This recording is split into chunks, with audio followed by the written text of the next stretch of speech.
And thank you and good evening, Senator, Governor. COVID-19 impacted Colorado's tourism economy in many ways. Now, we've spent months profiling business owners who are eager to rebound, like Chris Hazlitt, who owns Ralph's Break Room in Cripple Creek. Here's what he told us back in April.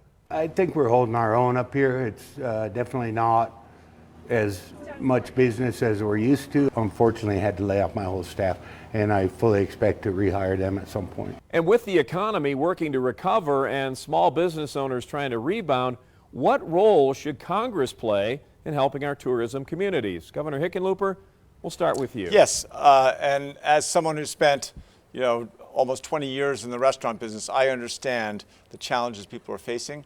I know what it's like to have your own business and be responsible for making payroll, for the welfare and the capacity of your employees to pay their rent and put food on the table.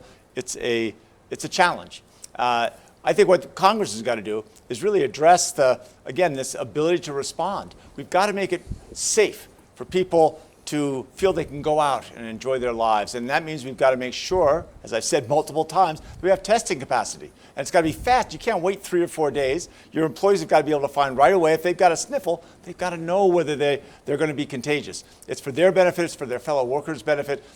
We haven't gotten sufficient testing capacity even to this day. It's unbelievable. It's unconscionable that Washington can still not have that. Protective equipment, access to more resources, much larger investment than what we saw in the most recent suggestions.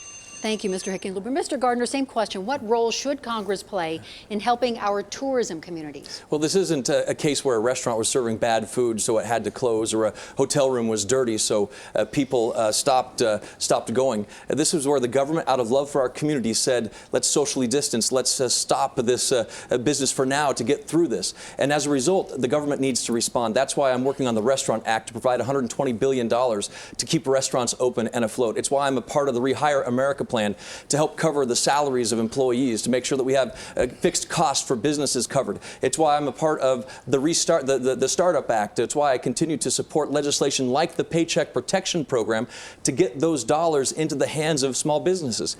It's quite frankly why we passed the Great American Outdoors Act. The Great American Outdoors Act is the law of the land. It's going to be putting millions and millions of dollars into Colorado to get people hired. I spoke to a business in Colorado Springs, Mama Pearl's Restaurant, here today because of the Paycheck Protection Program. But again, John Hickenlooper thinks it's all about him because he would have voted against the very business relief that the tourism industry needs. Thank you very much.